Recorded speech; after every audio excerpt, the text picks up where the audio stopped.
Hello everyone, कैसे हो सभी लोग? क्या हाल चाल है सभी के? चलो, उम्मीद करती हूँ कि सब बहुत अच्छे होंगे और बहुत अच्छे से आप सारी क्लासेस को देख करके नोट्स बना रहे होंगे। तो चलिए आज से एक नया सेशन शुरू करते हैं। मतलब एग्रोनॉमी हम पढ़ रहे थे, एग्रोनॉमी में बेसिक चीजें हमने कंप्लीट कर ली। जितने भी हमारे टॉपिक्स थे, टर्मिनोलॉजीज थी, सब कुछ हमने उसके अंदर कंप्लीट कर लिया है।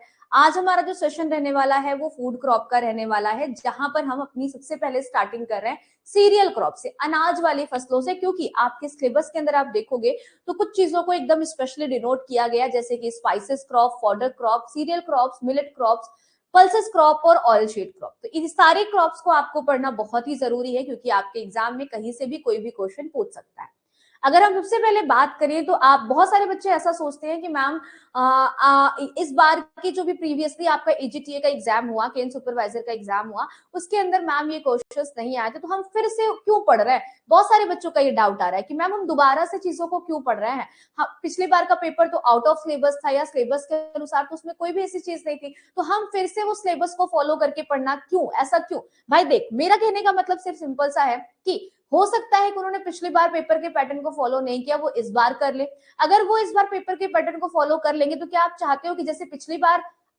ऐसा तो आप बिल्कुल नहीं चाहोगे। तो आप सोच के बैठो, सोच के देखो कि हमें इस बार स्मार्टली वर्क करना है। स्मार्टली वर्क हम कैसे कर सकते हैं कि हम सिलेबस को भी अच्छे से पढ़ें और हम सिलेबस की बाहर की चीजों को भी अच्छे से पढ़ें। मतलब वो चीजें जो पेपर में पूछी जा सकती हैं, जैसे कि एग्रीकल्चर के करंट्स, एग्रीकल्चर के स्कीम्स, एग्रीकल्चर के डाटास, तो वो सारी चीजों को हम क्या करेंगे, अपने सेशंस के अंदर इंक्लूड करेंगे। लेकिन वो चीजें तब इंक्लूड होंगी जब आप अपना पूरा सिलेबस, जो आपको एक स्पेशल सिलेबस बना के दिया गया है, वो आप कंप्लीट कर लोगे तब। तो इस बात का ध्यान दीजिएगा, जो स्ट्रैटेजी हम फॉलो करते हुए आपके लिए चल रहे हैं वो स्ट्रैटेजी बेस्ट है, और इसी स्ट्रैटेजी को जब आप हमारे साथ फॉलो करोगे तो आपको एक दिन आपका अच्छा रिस्पॉन्स भी मिलेगा। ठीक है, तो चलिए स्टार्ट करते हैं आज की अपनी स्पेशल सी क्रॉप को, जो कि मोस्ट ऑफ द स्टूडेंट की फेवरेट क्रॉप भी है। मतलब खाने में बड़ा मजा आता है भाई, चावल ना खाओ तो पेट नहीं भरता।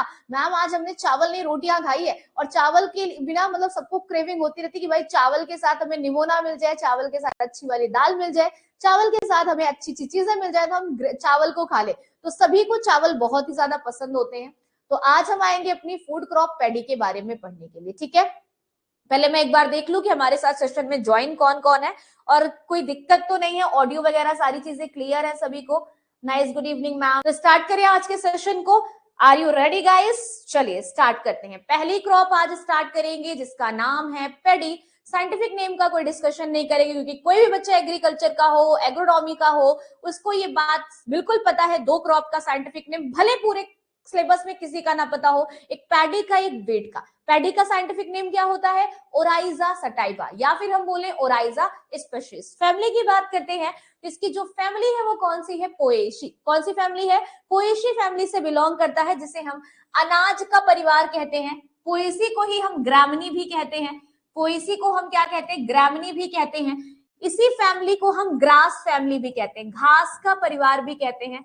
हमारी मोस्टली घासें इसी से बिलोंग करती हैं। तो पोएशी हमारे लिए, हाँ, ये अनाज का परिवार भी है। किसका परिवार है? अनाज का परिवार है। इसके साथ साथ ग्रामनी फैमिली की जो क्रॉप्स होती हैं, जो ग्रामनी फैमिली की क्रॉप्स होती हैं, इनके अंदर कौन सी चीजें सबसे ज्यादा पाई जाती है? मतलब कौन सा मिनरल सबसे ज्यादा पाया जाता है, कौन सा न्यूट्रिएंट सबसे ज्यादा पाया जाता है? तो हम याद रखेंगे कि कार्बोहाइड्रेट। क्या पाया जाता है? कार्बोहाइड्रेट्स इसके अंदर सबसे ज्यादा पाया जाता है, जो कि हमारी बॉडी में जाके स्टोर होता है और हमें लंबे समय तक क्या देता है? ताकत देता है, एनर्जी देता है। जैसे कि मैंने बहुत ज्यादा कार्बोहाइड्रेट अपटेक किया हुआ, तभी मैं इतनी मोटी हूँ। और जो बच्चा प्रोटीन खाता होगा वो थोड़ा सा पतला होगा। तो देखो, मैंने रोटी और चावल जम के खाया तो मैं थोड़ी सी स्ट्रांग हूँ, मैं दिन भर बोल ले जाती हूँ ना। तो वो किसकी वजह से है? कार्बोहाइड्रेट की वजह से। ठीक है, तो अब कह रहे हैं इसके क्रोमोसोम्स नंबर्स कितने होते हैं? तो पेपर में स्पेशली क्वेश्चंस पूछा जाता है क्रोमोसोम्स नंबर का। तो याद रखिएगा, इसके क्रोमोसोम्स नंबर 2 एंड 24 होते हैं। अगर सिंगल सेट की बात करेंगे तो यहाँ पे 12 आपका आ जाएगा। Clear everyone? नेक्स्ट अगर बात करेंगे किसकी? इसके ओरिजिन प्लेस की, कि धान जो है हमारा वो कहां से आया है, कहां से हम इसका ओरिजिन मानते हैं, तो ओरिजिन हम इसका मानते हैं साउथ ईस्ट एशिया से। याद रखना, साउथ वेस्ट एशिया नहीं है, साउथ ईस्ट एशिया आपका यहाँ पर राइट आंसर होगा। इसके साथ साथ अगर हम बात करें तो इस ओरिजिन प्लेस में अगर आपको इंडो बर्मा ऑप्शन में मिल जाता है या फिर इंडिया ऑप्शन में मिल जाता है, अगर आपको वो चीजें नहीं मिलती तो याद रखेंगे ये भी आप इसको सही मान सकते हो। तो Indo Burma and then India भी आपका राइट आंसर हो सकता है। Clear everyone? चलो आगे बढ़ते हैं।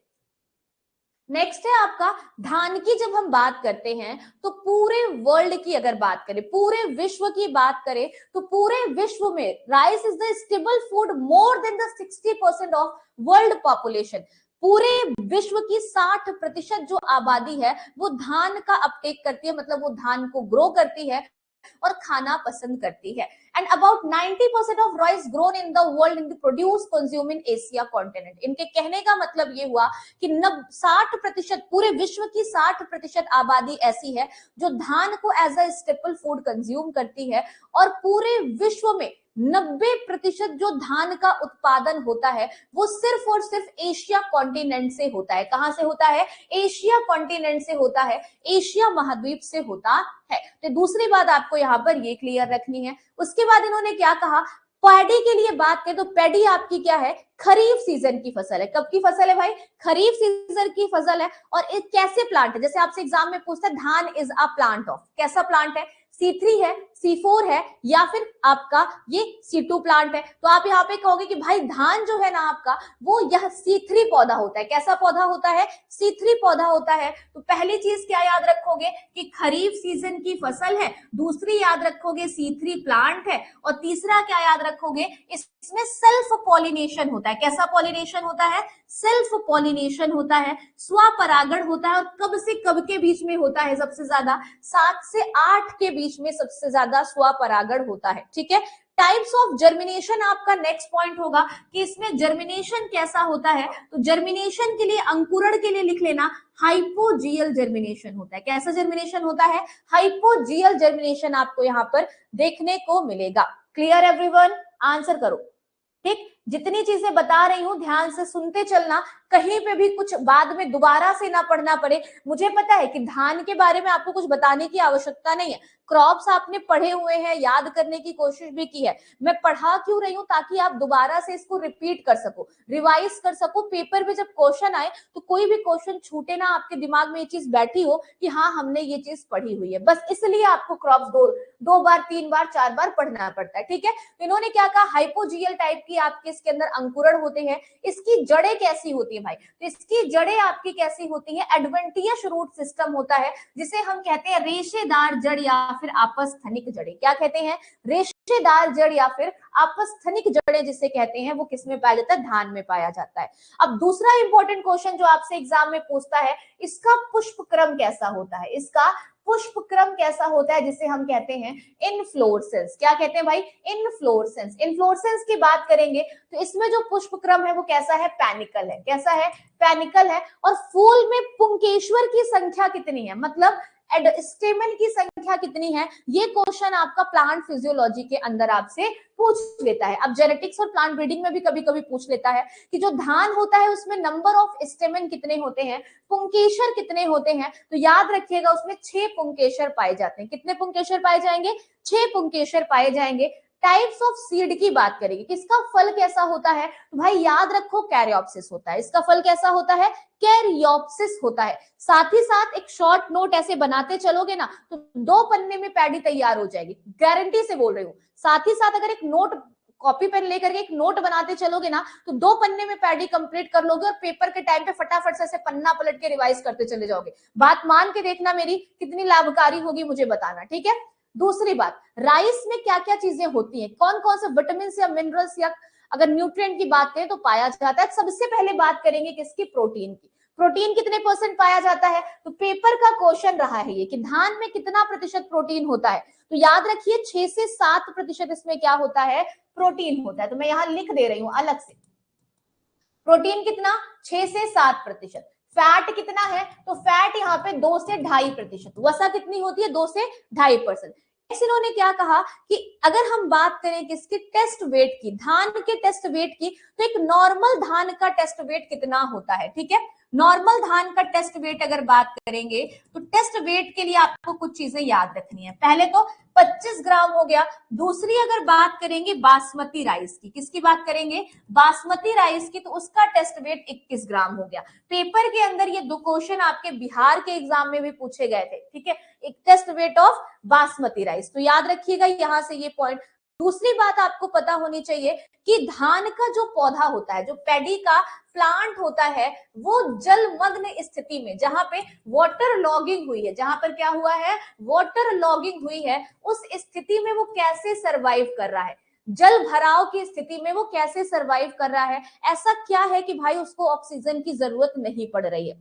तो याद रखना, धान का जो पौधा होता है या फिर जो एक्वेटिक प्लांट होते हैं, मतलब जो जलीय पौधे होते हैं, दोनों में एक उत्तक पाया जाता है। क्या पाया जाता है, दोनों में एक उत्तक पाया जाता है, जिसे हम क्या कहते हैं, एरन काइमेटस, एरन काइमेटस टिश्यू कहते हैं। क्या कहते हैं, एरन काइमेटस टिश्यू कहते हैं, याद रखिएगा, उसे हम क्या कहते हैं, एरन काइमेटस टिश्यू कहते हैं, जो कि यहाँ पर आपके लिखा हुआ है। वायुकेशीय उत्तक की सहायता से ये कार्य करता है, और यहाँ पे इसका नाम क्या है, एरन काइमेटस टिश्यू, जिसे हिंदी में हम क्या कहते हैं, वायुकेशीय उत्तक कहते हैं, जो कि अपने भर का, पूरे लाइफ साइकिल भर का ऑक्सीजन स्टोर कर लेता है और उसी को लिबरेट करता है पौधों में, जिसके कारण से ये पौधे एक्वेटिक कंडीशन में या जलमग्नता की कंडीशन में सरवाइव करते हैं और इनका कोई भी नुकसान नहीं पहुंचता है। Clear everyone? आंसर यस और नो में सभी करते चलोगे कि चीजें समझ में आ रही हैं कि नहीं आ रही हैं, ठीक है। दूसरी इंपॉर्टेंट बात करेंगे क्लासिफिकेशन ऑफ राइस की, धान को कितने वर्गों में क्लासिफाई किया गया है। सबसे पहले जो धान का क्लासिफिकेशन है, उसकी जो स्पीशीज है वो है ओराइजा सटाइवा। कौन सी है भाई, ओराइजा सटाइवा। ओराइजा सटाइवा को हम एशियाटिक राइस कहते हैं, मतलब एशियाई चावल जो एशिया के अंदर सबसे ज्यादा उगाया जाता है। क्रोमोसोम संख्या की बात करेंगे 2 and 24 होता है। ओराइजा सटाइवा की भी अलग अलग क्या है, स्पीशीज है। जैसे कि आपकी पहली कौन सी हो गई, इंडिका, पहली कौन सी हो गई, इंडिका। दूसरी कौन सी हो गई, जैपोनिका। तीसरी कौन सी हो गई, जवानिका। चौथी कौन सी है, हाँ 3 आपकी है, इंडिका, जैपोनिका और जवानिका। ये 3 आपकी हो गई कौन सी स्पीशीज आपकी, ओराइजा सटाइवा की। चलिए इन सभी के बारे में थोड़ा सा डिटेल में पढ़ेंगे, क्योंकि पेपर के पैटर्न को देखते हुए हम कोई भी पॉइंट को छोड़ेंगे नहीं, क्योंकि क्वेश्चन कहीं से भी पूछ सकता है, ठीक है। तो इंडिका जो धान होता है, इंडिका वेराइटी का जो धान है, इंडिका स्पीशीज का, अगर उसकी बात करें तो सबसे पहले याद रखो कि इसे हम सब ट्रॉपिकल, मतलब जिसे हम, ए भाई रुक जाना, क्यों भाग रहा है, 1 मिनट वेट कर ले स्टूडेंट्स। मेरे प्रिय विद्यार्थियों, थोड़ा सा सब्र रखें, सब्र का फल मीठा होता है, और ये पीपीटी जल्द ही सेट हो जाएगी तो आपको और अच्छे से दिखेगी। क्लियर? चलो हाँ, अब यहाँ पे कह रहा है इंडिका। इंडिका का मतलब, इंडिका जो वेराइटी है या स्पीशीज है वो कैसे क्लाइमेट में ग्रो करेगी। तो इसके लिए अगर कोई पूछे कि इंडिका कौन से क्लाइमेट में ग्रो करेगी, खट्टाक से आंसर क्या देना है कि उष्ण कटिबंधी। किसमें ग्रो करेगी, सब ट्रॉपिकल रीजन में आपको क्या देखने को मिलेगा, ट्रॉपिकल और सब ट्रॉपिकल में आपको देखने को मिलेगा क्या, इंडिका। क्या देखने को मिलेगा, इंडिका, ठीक है। उसके बाद जैवेनिका की बात करते हैं, किसकी बात करते हैं, जैपोनिका की बात करते हैं। जैपोनिका जो है वो जापान के अंदर ग्रो किया जाता है। कहां पे ग्रो किया जाता है, जापान के अंदर इसको उगाया जाता है, और इसका जो रीजन है वो कैसा है भाई, तो ये सब ट्रॉपिकल रीजन की कैसी है, टेम्परेट और सब ट्रॉपिकल दोनों के अंदर इसको हम जापान के अंदर ग्रो करते हैं, तो भारत के अंदर ग्रो नहीं की जाती। और it has a highest productivity, इसका उत्पादन क्या है, सबसे ज्यादा है, इसका उत्पादन सबसे ज्यादा है। नेक्स्ट आ जाइए जैवेनिका।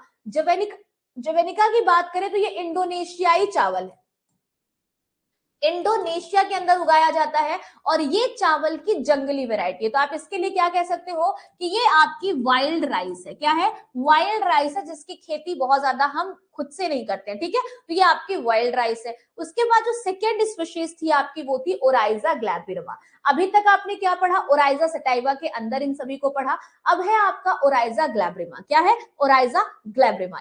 ये कहाँ का है भाई, वो एशिया का था, ये कहाँ का है, अफ्रीका का है। वो एशिया तो ये अफ्रीका, ठीक है। अब कह रहा है ये जलवायु कैसी चाहिए इसको, ट्रॉपिकल क्लाइमेट। ये कैसे प्लांट है आपके, ट्रॉपिकल क्लाइमेट्स के प्लांट है। ठीक है। ऑप्टिमम टेम्परेचर इसको कितना चाहिए होता है, अब इसको बस इतना याद रखना, उष्ण कटिबंधीय जलवायु वाला पौधा होता है। अब दूसरी बात, धान के पौधे को कितना इष्टतम तापमान चाहिए होता है, पेपर में क्वेश्चन ये भी पूछता है कि इष्टतम तापमान कितना होगा, तो इष्टतम तापमान की दृष्टि से याद रखो 21 से 37 डिग्री सेल्सियस। कितना होगा, 21 से 37 डिग्री सेल्सियस इसका इष्टतम तापमान होगा, ठीक है। नेक्स्ट अगर बात करेंगे टेस्ट वेट की, तो 25 ग्राम 21 ग्राम बासमती राइस और पैडी का मैंने अभी आपको बताया था। सॉइल कैसी चाहिए भाई धान के लिए, तो यहाँ पे clay and clayey loam soil चाहिए। कैसी सॉइल चाहिए, clay and clayey loam soil चाहिए। चिकनी मिट्टी चाहिए होती है और या फिर चिकनी दोमट चाहिए होती है। क्यों भाई, क्योंकि हमें इसके अंदर पानी को अधिक समय तक रोकना होता है, क्योंकि धान जो है वो जलमग्नता में ग्रो करती है, ठीक है। तो इसलिए हमें यहाँ पे कैसी सॉइल चाहिए, clay and clayey loam soil चाहिए। Clear everyone. नेक्स्ट है विथ 5.5 टू 6.5 पीएच वैल्यू। यहाँ पे इसकी पीएच वैल्यू कितनी होनी चाहिए, 5.5 से 6.5 होनी चाहिए। अब दूसरी इंपॉर्टेंट चीज मुझे ये बताओ पहले, हाँ एक मिनट, दूसरी इंपॉर्टेंट चीज मुझे राजकुमार, सुमित, ईशु और आकाश ये बताइए कि आज टेस्ट लाइव हुआ आपका, जो मैंने बोला था 100 क्वेश्चन का टेस्ट, कितने बच्चों ने टेस्ट अटेम्प्ट कर लिया, प्लीज एवरीवन से फटाफट से बताओ कितने बच्चों ने आज टेस्ट दिया। आपके फुल लेंथ मॉक टेस्ट आज अपलोड किए गए थे 100 क्वेश्चन के, अटेम्प्ट किया टेस्ट को, कितने मार्क्स आए, कितने मार्क्स आए बताओ फटाफट से। सुमित आंसर करो भाई पहले फटाफट से, तुम्ही से स्टार्ट करते हैं, बताओ कितने मार्क्स आए हैं आज। आज फुल लेंथ टेस्ट अपलोड किया गया था आपका, अटेम्प्ट किया कि नहीं किया।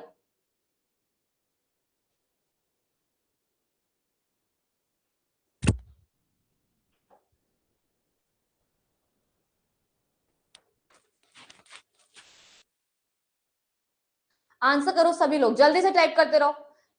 हाँ वेरी गुड, चलो टाइप करना शुरू करो फटाफट से। तुम लोग की ना जब तक कुटैया नहीं होगी तब तक तुम लोग का दिमाग खुलेगा नहीं, पढ़ना शुरू नहीं करोगे। आ गया आंसर, एक मिनट में देख लूं इन लोग के आंसर्स कि इन लोगों ने क्या किया है। नो मैम नहीं किए, अभी नहीं किए। क्यों नहीं किया आकाश, सुमित, क्यों टेस्ट को अटेम्प्ट नहीं किया है, ऐसे काम चलेगा क्या, ऐसे काम चलेगा तुम लोगों का।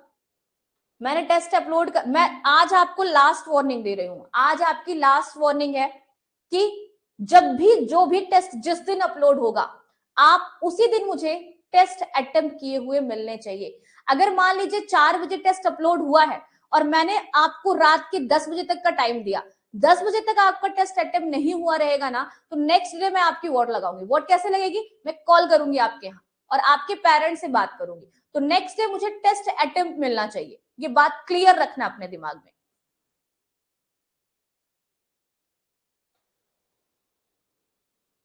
चलिए अब यहाँ पे बात करते हैं सॉइल पीएच की, हो गया सॉइल पीएच क्लियर। अब आओ नेक्स्ट टॉपिक पे, मैक्सिमम एरिया ऑफ पैडी। तो भाई ये डाटा हम थोड़ा सा आज नहीं पढ़ेंगे। डाटा क्यों नहीं पढ़ेंगे, डाटा हम रिसेंट का पढ़ेंगे अपने डाटा वाली क्लास में। तो धान के लिए जो आपका मैक्सिमम एरिया है इसको आज हम छोड़ते हैं।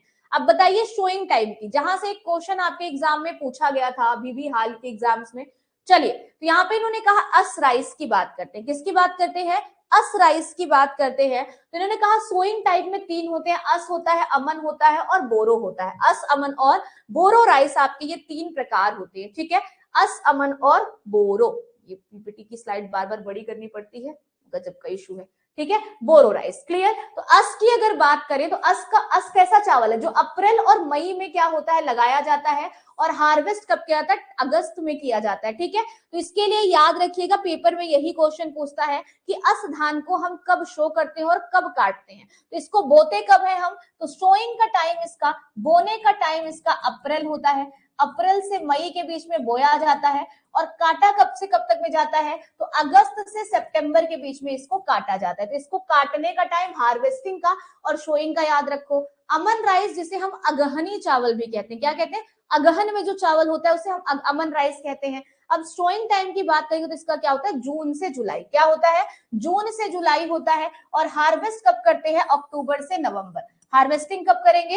अक्टूबर से नवंबर के बीच में इसकी हार्वेस्टिंग की जाती है। नेक्स्ट है बोरो राइस। बोरो राइस की जब बात करते हैं तो बोरो राइस में आपका क्या आता है भाई? ये आपके उत्तर प्रदेश के अंदर ग्रो किया जाता है। तो याद रखिएगा, पेपर यूपी का है, अगर क्वेश्चन पूछे कि यूपी में कौन से सीजन में धान लगाया जाता है, तो भाई कटाई का समय या बोरो राइस की बात करेंगे तो सोइंग टाइम नवंबर टू दिसंबर है उत्तर प्रदेश जनवरी के अंदर, हार्वेस्टिंग टाइम अप्रैल टू मई है। North Indian rice only shown in the kharif season. ये कब होता है? खरीफ सीजन में शो किया जाता है। उसके बाद से most important question for your sheet rate, बीज दर से एक क्वेश्चन इंपॉर्टेंट बनता है कि हाइब्रिड के लिए कितना बीज दर होगा? तो याद रखिए 12 से 15 किलोग्राम प्रति हेक्टेयर। नर्सरी के लिए कितना होगा? तो 50 से 60 किलोग्राम प्रति हेक्टेयर। तो याद रखना 50 से 60 किलोग्राम प्रति हेक्टेयर। छिटकुआ विधि से करोगे तो यहाँ पे 100 किलोग्राम प्रति हेक्टेयर। सारे क्वेश्चन यहाँ से इंपॉर्टेंट बनते हैं।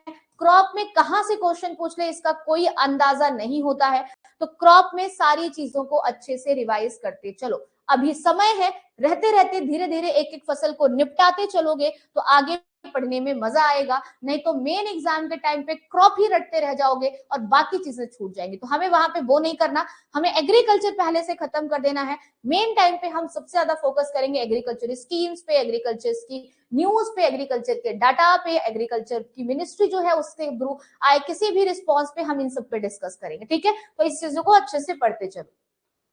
एसआरआई सिस्टम की बात करते हैं तो 5 से 6 किलोग्राम प्रति हेक्टेयर की दर से आप देखोगे तो यहाँ पे धान लगाया जाता है। इसके साथ डेपोग मेथड में, डेपोग मेथड बहुत इंपॉर्टेंट है। ठीक है, तो डेपोग याद रखिएगा, डेपोग में केजी 3 केजी पर मीटर स्क्वायर एरिया के लिए 75 से 90 केजी प्रति हेक्टेयर की दर से हम क्या करते हैं यहाँ पर आपका कह सकते हैं यहाँ पे सीड रेट यूज करते हैं। ठीक है, स्पेसिंग की बात करेंगे इसके लिए तो 20 गुणे 10, 20 गुणे 15 सेंटीमीटर स्क्वायर, और एसआरआई के लिए 25 गुणे 25 सेंटीमीटर स्क्वायर की स्पेसिंग होती है। तो ये दोनों चीजें यहाँ से आपके बहुत इंपॉर्टेंट है। एग्जाम में यहाँ से एक क्वेश्चन एसआरआई मेथड, डेपोग मेथड और स्पेसिंग से पूछा जाता है। ठीक है, nursery area required for a nursery rising from 1 hectare rice, तो ये आपके लिए नर्सरी एरिया दिया गया है। अगर आपको 1 हेक्टेयर धान डेपोग मेथड से एसआरआई मेथड से लगाना है तो आप इसको फॉलो करोगे। ठीक है, वेराइटीज की बात करेंगे। वेराइटीज की बात करने से पहले हम वेराइटीज को शुरू करें,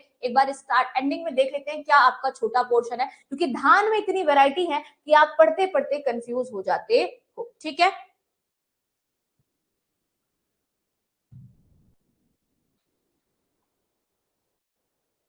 हाँ जी, तो चलिए वेराइटीज शुरू करते हैं। वेराइटीज की बात करें तो सबसे पहले आपको कुछ वेराइटीज दिख रही हैं, जैसे कि नरेंद्र धान। कहाँ का है भाई? हमारे नरेंद्र देव यूनिवर्सिटी का है। कहाँ का है? एनडी यूनिवर्सिटी का धान है, जिसे हम कहते हैं नरेंद्र धान 18। क्या कहते हैं? नरेंद्र धान 18। फिर है आपका साकेत 14। क्या है? साकेत 14। उसके बाद है मधुकर। उसके बाद क्या है? मधुकर।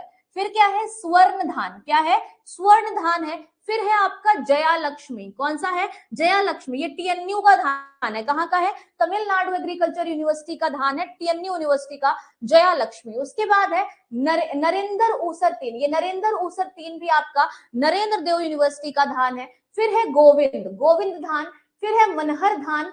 फिर है रत्ना धान, कुंटी धान, सतारी। सतारी तो सभी लोग वाकिफ होंगे क्योंकि सतारी का कल्टीवेशन बहुत ज्यादा होता है, सतारी। फिर है आपका हीरा। फिर है राशि। फिर है गोदावरी। ये सभी क्या है? आपकी धान की किस्में हैं। तो आपको इन सभी के नाम पहले याद रखने हैं इस प्रोस्पेक्टिव से कि ये सभी धान की किस्में हैं। ठीक है, दूसरी बात अगर हम करें कि वाटर लॉग्ड की बात करें या जल मग्नता, जल भराव गहरे पानी की किस्म की बात करें तो यहाँ पे याद रखिएगा जल प्रिया। क्या याद रखोगे? जल प्रिया आपकी कौन सी धान होती है? हाँ जी, तो अगर बात करें किसकी? जल भराव की, तो जल भराव में सबसे पहले आती है जल निधि। कौन सी आती है? जल निधि। फिर आती कौन है? जल प्रिया। जल निधि, जल प्रिया, मतलब ये जल प्रिया जल निधि है। ठीक है, फिर है आपकी जल लहरी। कौन सी है? जल लहरी। ठीक, जो मतलब एक मछली सपोज करो, वो क्या कहते हैं उसको, जो नदियों में फिश में क्वींस होती है ना, सुंदर सुंदर बड़ी, क्या बोलते हैं, मैं भूल जाती हूँ को, दिमाग से गया, मतलब जल प्रिया, जल निधि, जल लक्ष्मी टाइप वाली। ठीक है, तो यहाँ पे जल लहरी। ठीक है, फिर जल मग्न, जल मग्न बहुत फेमस किस्म है। पंकज, पंकज याद रखिएगा। फिर चकिया 59 याद रखेंगे और उसके बाद मधुकर याद रखेंगे। क्या याद रखेंगे?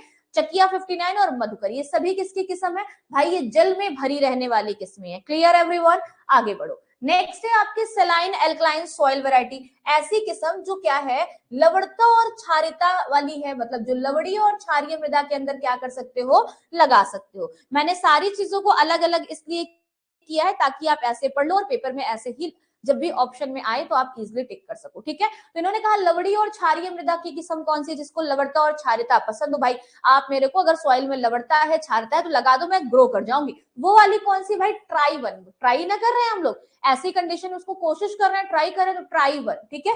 दूसरी है ट्राई टू, दूसरी कौन सी है, ट्राई टू। अब ऊसर शब्द है, एल्कलाइन सेलाइन है, तो नरेंद्र ऊसर भाई ऊसर के लिए ही होगी, तो नरेंद्र ऊसर 3 भी आपकी क्या है, सेलाइन और एल्कलाइन सॉइल के लिए है। उसके बाद एक सबसे प्यारी मेरिकल वैरायटी IR8 की बात करेंगे, वो भी सेलाइन एल्कलाइन वैरायटी है। साथ ही साथ लुनिश्री, कौन सी, एकदम क्वीन वाले टाइप का नाम है, लुनिश्री नाम याद रख लेना। तो लुनिश्री आपकी क्या है, सेलाइन एल्कलाइन की वैरायटी है। Clear everyone. नेक्स्ट है उत्परिवर्तित किस्म। उत्परिवर्तित का मतलब जो म्यूटेंट वैरायटी है आपकी, उसमें आपकी आती है जगन्नाथ और सतारी। कौन सी आती है, जगन्नाथ और सतारी आपकी म्यूटेंट वैरायटी में आती है। बैक्टीरियल लीफ के प्रति, मतलब जो BLB डिजीज होती है आपकी, BLB bacterial leaf blight disease जो होती है, उसके प्रति ये प्रतिरोधी होती है, इनमें ये बीमारी नहीं लग पाती, ये इंसेक्ट्स अटैक नहीं कर पाते। नेक्स्ट है TMK6 और TNA1, कौन सी है, TMK6 और TNA1 की अगर बात करेंगे तो डॉर्फ चाउ जीन और टसाई यू चुंग जीन। देखो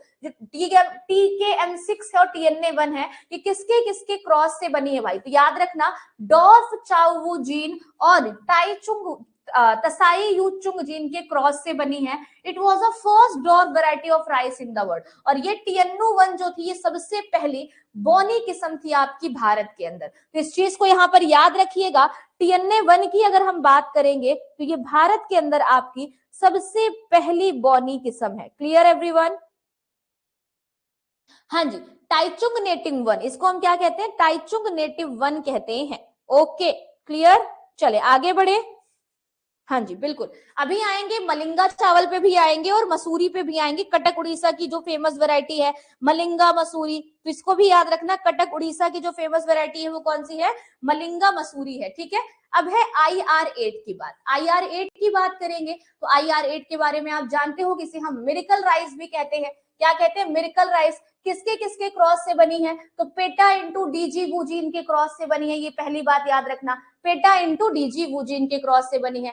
चमत्कारी चावल है 1966 में अंतरराष्ट्रीय चावल अनुसंधान, जिसे हम IRRI कहते हैं, क्या कहते हैं, IRRI कहते हैं, द्वारा जारी चावल की पहली उच्च उपज देने वाली प्रकाश असंवेदनशील बोनी किस्म थी। इसके लिए याद रखिएगा इंटरनेशनल राइस रिसर्च इंस्टीट्यूट से डेवलप की गई पहली आपकी सबसे फेमस वैरायटी, जो कि क्या थी, जो कि आपकी इंटेंसिवली ड्वार्फ थी और फोटो इंसेंटिव थी, मतलब फोटो के प्रति ये इंसेंसिटिव थी, फोटो लाइट से इसको कोई बहुत खास प्रभाव नहीं पड़ता था। भारत में IRRI दूसरी लाई गई किस्म है, पहली किस्म TN1 थी। तो इन्होंने कहा कि जो पहली किस्म थी वो TN1 थी, IRRI द्वारा लाई गई, और जो दूसरी किस्म थी वो कौन सी थी आपकी, IR8 थी, ठीक है। लेकिन जो IR8 थी आपकी वो क्या थी, ये आपकी सबसे पहले डॉर्फ वैरायटी थी, और ये अगर हम इसकी बात करें तो ये आपकी इंटरनेशनल राइस रिसर्च के द्वारा डेवलप की गई थी। जबकि TNU1 की बात करेंगे तो 1964 से 1965 के बीच में इसको डेवलप किया गया था। तो TNU1 के बारे में लिख लेना, TN1 के बारे में लिख लेना। यहाँ पे एक मिनट, ये यहाँ पे दो शब्द मिल गए हैं भाई, यहाँ पे इसको अलग करो, ठीक है।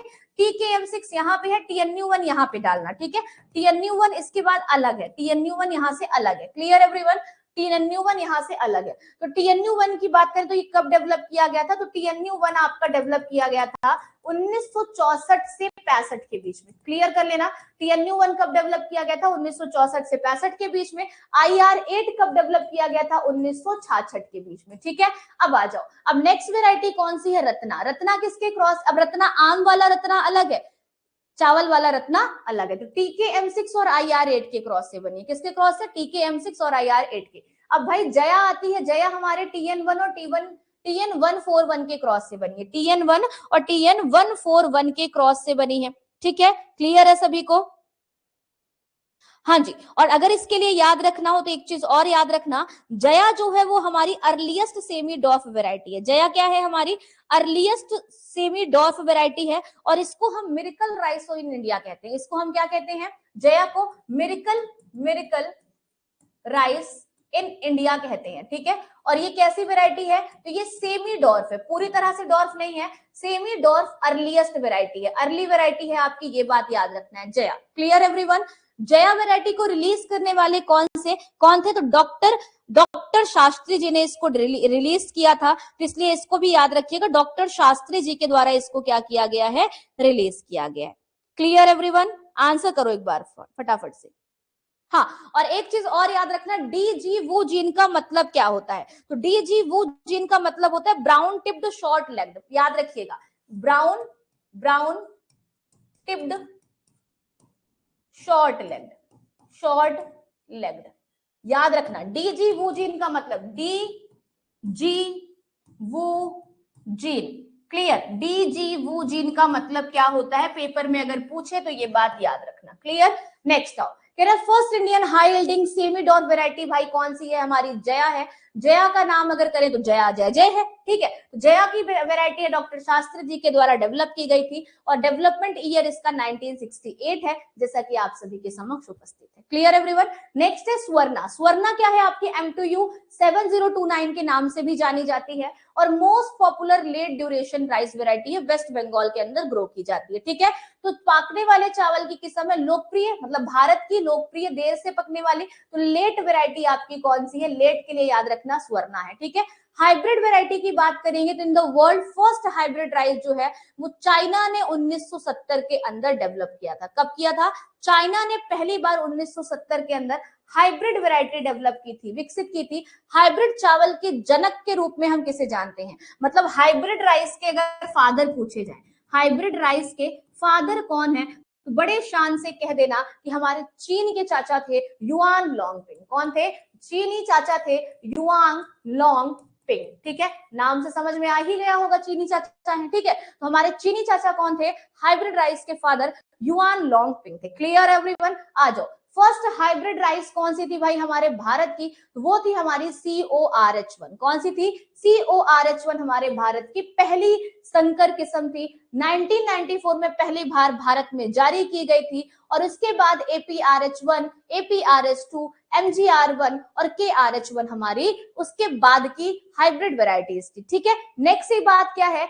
चीन के बाद भारत दूसरा सबसे बड़ा संकर उत्पादन है। हाइब्रिड राइस की बात करें तो चीन के बाद भारत सेकेंड नंबर पे सबसे ज्यादा उत्पादन करता है। बासमती और खुशबूदार चावल, बासमती धान और खुशबूदार चावल में भारत नंबर 1 में है, और वर्ल्ड में पहली बार रिलीज किया गया जो वेराइटी थी वो थी पूसा बासमती 1, जो हमारे IARI पूसा से, ICR पूसा से डेवलप की गई थी। नेक्स्ट है आपका सुगंधित और बासमती चावल में सुगंधा 2 एसिटाइल 1 प्रोपेलिन के कारण होता है। जो आपका जो सुगंध होती है सेंटेड बासमती राइस में, वो किसके कारण होती है? वो 2 एसिटाइल 1 प्रोपैरोलिन के कारण होती है। तो पेपर के लिए इंपॉर्टेंट क्वेश्चन के रूप में टिक कर लेना मेरे भाई। अगर क्वेश्चन पूछेगा तो ये मत कहना कि सपना मैम ने ये पॉइंट हमें क्रॉप के अंदर नहीं बताया था, ठीक है। तो यहाँ पे याद रखिएगा 2 एसिटिल 1 पायरोलिन आपका राइट आंसर हो जाएगा। इसके बाद आपके पास बहुत सारी चीजें हैं जो आप पढ़ सकते हो क्रॉप के अंदर, जैसे कि variety release from the BHU से कौन कौन सी वैरायटी रिलीज की गई है, तो इसको पढ़ लीजिएगा। जीन का क्या है? इसका मतलब सब1 जीन जो होती है वो वाटर लॉगिंग टॉलरेंस होती है। जो आपका पानी में ये पौधा खड़ा है तो उसका एक लिए एक जीन होता है जिसे हम क्या कहते हैं? सब1 जीन कहते हैं, जो कि उसको क्षमता प्रदान करता है। और डीजीवू जीन का मतलब मैंने आपको बता दिया, सॉर्ड लेग ब्राउन टिप्ड होता है। सोर्स ऑफ डीजीवू जीन चाइना है, चाइना से ये जीन रिलीज किया गया था। हाई यील्डिंग डॉर्फ जीन जो है वो ताइवान है, ठीक है। ताइवान आपका पहला हो गया। Clear everyone? नेक्स्ट है गोल्डन राइस। गोल्डन राइस के बारे में ज्यादा हम नहीं पढ़ेंगे, जो चीजें इंपॉर्टेंट है बस वही पढ़ेंगे। गोल्डन राइस की अगर हम बात करेंगे तो गोल्डन राइस जो है वो येलो चावल जिसे हम कह रहे हैं, वो विटामिन ए रिच होता है। किससे रिच होता है? विटामिन ए रिच होता है। इसमें बीटा कैरोटीन पाया जाता है, जो कि प्रिकॉर्सर है किसका? विटामिन प्रोविटामिन ए का। और अगर इसकी बात करें तो ओराइजा सटाइवा के अंतर्गत ये आता है। येलो कलर जो है वो विटामिन ए के कारण होता है। गोल्डन राइस को सबसे पहले डेवलप करने वाले कौन थे? भाई इंगो पोर्टिकस ने इसको डेवलप किया था और पीटर बेयर भी इनका साथ दे रहे थे। तो अब हम तो खाली एक का ही नाम जानते हैं, इंगो पोर्टिकस का, लेकिन दोनों का नाम जानते रहो क्योंकि पेपर कभी भी अपडेट हो सकता है। अब तक इंगो पोर्टिकस फेमस है, पता नहीं कब वो पीटर बेयर को फेमस कर दे, ठीक है। तो इंगो पोर्टिकस के साथ साथ पेटर बेयर ने भी क्या किया था? गोल्डन राइस में अपना योगदान दिया था। तो रट्टे जो चले आ रहे हो ना, इंडो पोर्टिकस, वो थोड़ा सा बदलो, इंगो पोर्टिकस के साथ साथ पीटर बेयर का भी नाम याद करना शुरू करो। 99 से 2000 में गोल्डन राइस की क्या हुई थी? कमिंग हुई थी। Clear everyone? आइए नेक्स्ट बात करते हैं। ठीक है, तो ये सारी चीजें आपको किसके बारे में बता दी गई? धान के बारे में बता दी गई। अब आते हैं इसके फर्टिलाइजर डोज पे। फर्टिलाइजर डोज की जब हम यहाँ पे बात करते हैं, मैन्योर एंड फर्टिलाइजर की बात करें तो हाइब्रिड राइस में कितना इसको नाइट्रोजन चाहिए होता है? तो देखिएगा एनपीके की जो वैल्यू है यहाँ पर कितनी होनी चाहिए?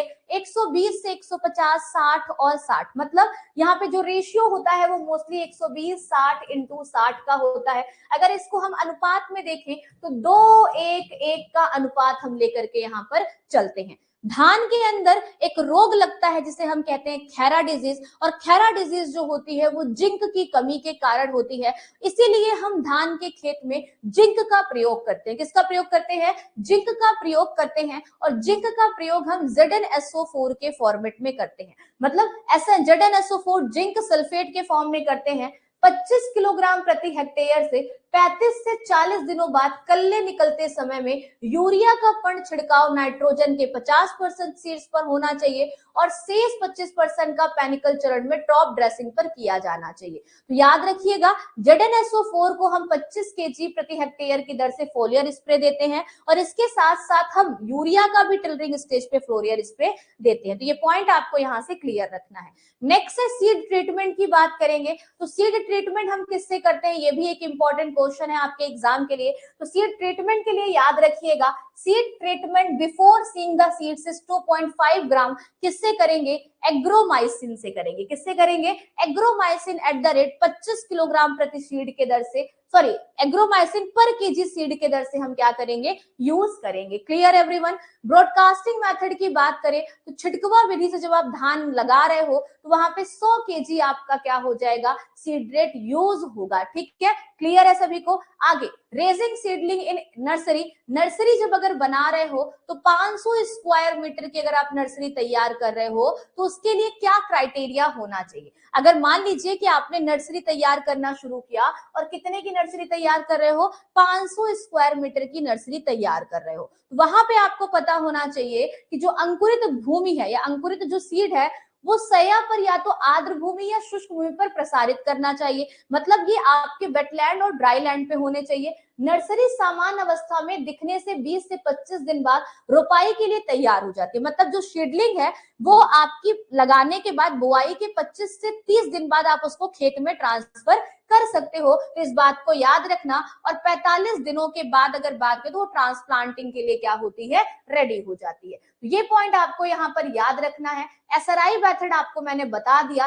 एसआरआई के लिए डेपोग मेथड ये देख लो। डेपोग मेथड से क्वेश्चन आपसे पूछता है कि प्रति पहाड़ी पर 2 की बजाय 3 से 4 पौधों का प्रत्यारोपण किया जाना चाहिए। तो ये एक क्वेश्चन आपके एग्जाम में बहुत ज्यादा इधर भी ट्रेंड कर रहा है कि अगर हम डेपोग मेथड यूज कर रहे हैं तो हिल एरियाज में हमें कितने पौधों का प्रयोग करना चाहिए? मतलब कितने पौधों का, मतलब सीडलिंग्स का प्रयोग करना चाहिए? तो 3 से 4 सीडलिंग का। और अगर इस क्वेश्चन की बात करें तो अभी एलटी ग्रेड एग्जाम के अंदर भी यही क्वेश्चन सेम टू सेम पूछा गया है। अभी कल परसों पेपर था ना एलटी ग्रेड का, वहां पे भी आपको ये क्वेश्चन देखने को मिला था। ठीक है, अगर हम यहाँ पे बात करेंगे इन डेपोग मेथड की, तो भाई डेपोग मेथड को फिलीपींस से इंट्रोड्यूस किया गया है। इससे ज्यादा आप यहाँ पे कुछ मत जानिएगा। बस दूसरा पॉइंट ये जान लीजिए कि 30 वर्ग मीटर नर्सरी बुआई के 11 से 14 दिनों के भीतर रोपाई के लिए तैयार हो जाएगी। ये एक पॉइंट यहाँ पर इंपॉर्टेंट है फॉर एग्जाम। ठीक है, नेक्स्ट आओ एसआरआई मेथड की बात करते हैं। तो एसआरआई मेथड जिसे हम सिस्टम ऑफ राइस इंटेंसिफिकेशन कहते हैं, इसके बारे में मैंने पहले भी डिस्कस में डिटेल किया था एमसीक्यू क्लास के अंदर, बट आज फिर से बता दे रही हूँ।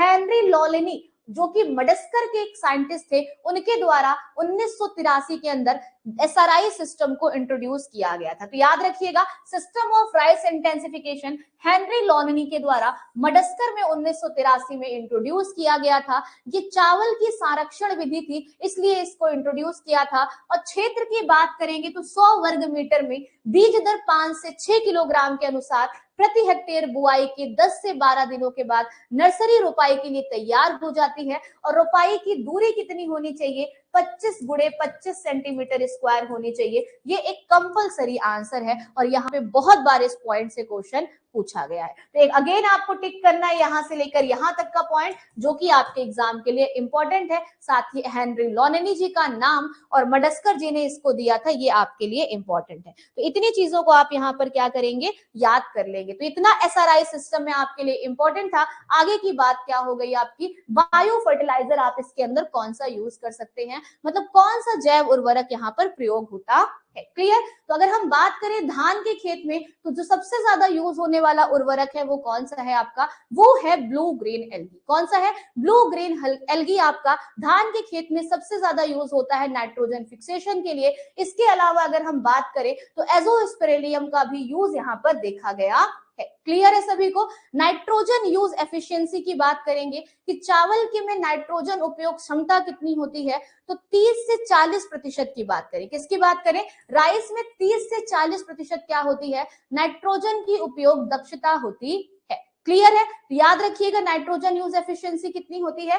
30 से 40% होती है, जो कि एग्जाम के लिए बहुत ज्यादा इंपॉर्टेंट पॉइंट है। दूसरी इंपॉर्टेंट बात क्या है कि राइस की क्रॉप की अगर बात करते हैं तो अमोनिकल उर्वरक, जिसे हम अमोनियम सल्फेट कहते हैं, इन्होंने कहा मिट्टी के अपचयित क्षेत्र में देना चाहिए। मतलब इनका क्या था कि जो अमोनियम फर्टिलाइजर है ना, जो अमोनियम सल्फेट के फॉर्म में आप सॉइल को दे रहे हो, उसको हमेशा रिड्यूस जोन में देना चाहिए। क्यों? क्योंकि इसका लॉस तेजी से हो जाता है, मीथेन की जो गैस बनती है वो तेजी से बनकर रिड्यूस हो जाती है खेत से, इसलिए हमें इस फर्टिलाइजर को रिड्यूस जोन के अंदर क्या करना चाहिए? प्रोवाइड करना चाहिए। ठीक है? क्लियर है? वीड इन राइस, कौन कौन से यहाँ पे आपको खरपतवार देखने को मिलेंगे धान के खेत में? तो सबसे पहला धान के खेत में है एकाइनोक्लोआ कोलिनम। क्या है? एकाइनोक्लोआ क्रूसीगाली जिसे हम बोलते हैं, ये धान के खेत में सबसे ज्यादा लगने वाला खरपतवार होता है, जिसे हम जंगली धान भी कहते हैं। ठीक है? इसके साथ साथ कौन सा हम वेडिसाइड यूज करते हैं इसके लिए? तो यहां से एक क्वेश्चन एग्जाम में पूछा जा रहा है, याद रखिएगा। प्रोपेनेल, जिसका पहले तो पूछते हैं कि इसका ट्रेड नेम क्या है। प्रोपेनेल का ट्रेड नेम क्या है? Stamp F34। ब्यूटाक्लोर का ट्रेड नेम क्या है? ट्रेड नेम क्या है? मैचट। दोनों पॉइंट याद रखिएगा, ब्यूटाक्लोर का मैचट और प्रोपेनेल का स्टेम्प F34। अगर इसकी बात करें तो अंकुरण के बाद शाकनाशी के रूप में प्रयोग किया जाता है, और ब्यूटाक्लोर जिसे हम मैचट कहते हैं, ये आपकी अगर बात करें तो अंकुरण के पूर्व प्रयोग किए जाने वाला हर्बिसाइड है। मतलब वो आपका क्या है? पोस्ट इमर्जेंस हर्बिसाइड है। ठीक है? और ये आपका क्या है? प्री इमर्जेंस हर्बिसाइड है। अब यहाँ पे क्वेश्चन ऐसे पूछता है, आपसे धान से रिलेवेंट क्वेश्चन नहीं पूछेगा, आपसे ये पूछेगा कि प्रोपेनेल कैसा हर्बिसाइड है। तो आप कहोगे प्रोपेनेल अगर बात करते हैं तो प्रोपेनेल आपका पोस्ट इमर्जेंस हर्बिसाइड है। अगर बात करें ब्यूटाक्लोर, तो ब्यूटाक्लोर का ट्रेड नेम क्या होता है? तो आप बोलोगे मैचट होता है। मैचट कैसा हर्बिसाइड है? तब आप बोलोगे कि ये प्री इमर्जेंस हर्बिसाइड है, अंकुरण से पहले हम इसका प्रयोग करते हैं। याद रखिएगा दोनों पॉइंट को। कार्डिनल टेम्परेचर की बात करें तो 30 से 32 डिग्री होती है। मैट प्रकार की नर्सरी धान के लिए यूज की जाती है। ये एक और इंपॉर्टेंट पॉइंट आप सभी के लिए है। ठीक है? बाकी अब आपकी सारी जो डिजीजेस होंगी, जो बीमारियां होंगी, जो उसके कंट्रोल मेजर्स होंगे, उनको हम पढ़ेंगे अपने इंटो और पैथो के पोर्शन में। Clear everyone? तो हम यहाँ पे डिजीज को नहीं पढ़ रहे हैं, इंसेक्ट पेस्ट को नहीं पढ़ रहे हैं, उन सारे पॉइंट्स को हम इंटो और पैथो के अंदर इंक्लूड करेंगे। क्लियर हो गया हो तो फटाफट से एक बार जल्दी से आंसर करो कि यस मैम धान हमें क्लियर हो गया है। नहीं क्लियर है तो बताओ, दोबारा से एक बार रिवाइज करवा दो। बताओ क्लियर है सभी को? ये आपका क्या था, पूरा का पूरा पैडी क्रॉप है, जहां पे मैंने आपको बहुत सारी चीजें बताई। क्या क्या बताई? सबसे पहले धान का साइंटिफिक नेम, उसकी फैमिली, उसका ओरिजिन बताया मैंने, क्रोमोसोम्स नंबर बताया, उसके साथ साथ एशिया कॉन्टिनेंट में धान सबसे ज्यादा होता है, खरीफ की फसल है, C3 क्रॉप है, हाइपोजियल जर्मिनेशन है, इन्फ्लोरेसेंस पैनिकल है, फ्रूट ट्राइप क्रॉप्स कैरियोप्सिस होता है, इसके साथ साथ मॉर्निंग में इसमें पॉलिनेशन सबसे ज्यादा होता है, सेल्फ पॉलिनेटेड प्लांट है, इसके साथ साथ शॉर्ट डे प्लांट है। कैसा प्लांट है? शॉर्ट डे प्लांट है। इसके बाद आपको क्या बताया मैंने कि इसके अंदर 6 से 7% प्रोटीन होती है, 2 से 2.5% इसके अंदर वसा होती है, 400-500 लीटर जो है वाटर एक किलोग्राम धान से ड्राई मैटर को निकालने के लिए यूज किया जाता है। टेस्ट वेट की बात करें तो 25 ग्राम इसका टेस्ट वेट होता है। बासमती धान की बात करेंगे तो उसका टेस्ट वेट 21 ग्राम होता है। इसके साथ साथ इसके अंदर एरेनकाइमेटस टिश्यू पाया जाता है, जो कि धान में बिना ऑक्सीजन के भी इसको सरवाइव कराने में मदद करता है। क्लासिफिकेशन की बात करेंगे तो ओराइजा सटाइवा हो गया, इंडिका जैपोनिका हो गया, इसके साथ जेवेनिका हो गया, ओराइजा ग्लैब्रिमा जो कि अफ्रीकन राइस है। ऑप्टिमम टेम्परेचर की बात करेंगे तो 21 से 37 डिग्री इसका ऑप्टिमम टेम्परेचर है। पीएच की बात करेंगे तो 5.5 से 6.5 इसके लिए पीएच चाहिए होता है। ये स्लाइड आपको नहीं इंक्लूड करनी है तो मैं यहाँ से डिलीट कर देती हूँ, क्योंकि आपको बार बार इस चीज का कंफ्यूजन ना हो कि मैम इसे हमने पढ़ लिया, क्योंकि हम इसे बाद में कवर अप करा देंगे। ठीक है, नेक्स्ट आपकी बात करेंगे सोइंग टाइप, तो अस राइस हो गया, अमन राइस हो गया, बोरो राइस। अस का सोइंग टाइम अप्रैल से लेकर मई है, हार्वेस्टिंग टाइम अगस्त से सितंबर है। अमन राइस जिसे हम अगहन का चावल कहते हैं, जून से जुलाई में शोइंग करते हैं, अक्टूबर से नवंबर में हटा देते हैं। ठीक है, मतलब हार्वेस्ट कर देते हैं। बोरो राइस की बात करेंगे तो अप्रैल से मई नॉर्थ में इसकी हार्वेस्टिंग होती है, बुआई इसकी नवंबर से दिसंबर में होती है। सीड रेट की बात करें बीज दर की तो हाइब्रिड की 12 से 15 किलोग्राम है, नर्सरी मेथड की 50 से 60 किलोग्राम है, ब्रॉडकास्टिंग की इसकी 100 किलो केजी होती है। एसआरआई सिस्टम में 5 से 6 किलोग्राम होती है। डेपोग में 3 केजी पर मीटर स्क्वायर के दर से लेते हैं। स्पेसिंग 20x10 और 20x25 की होती है, कहीं कहीं 25x25 की होती है। नर्सरी इसके लिए हम तैयार करते हैं। नेक्स्ट है आपका वेराइटीज, तो वेराइटीज का पोर्शन बहुत लेंदी है, आप इसे अच्छे से एक बार रिवाइज कर लोगे तो आपको सारी चीजें मेरे साइड से क्लियर हो जाएंगी। ठीक है, तो इतनी चीजें आज हम लोगों ने जो पढ़ी है, अब आई होप कि किसी को इसमें कोई डाउट नहीं होगा। कल हम आएंगे वीट की तरफ, गेहूं पढ़ेंगे, गेहूं के बाद बार्ले पढ़ेंगे, बार्ले के बाद क्या बचेगा आपका, मक्का पढ़ेंगे। ठीक है, इन चारों को निपटाने के बाद हम पढ़ेंगे अपने पल्सेस क्रॉप को। ओके, तो thank you so much everyone, मिलते हैं नेक्स्ट क्लास में। तब तक के लिए स्वस्थ रहिए, मस्त तरीके से पढ़ते रहिए और सेशन में डेली लाइव जुड़ा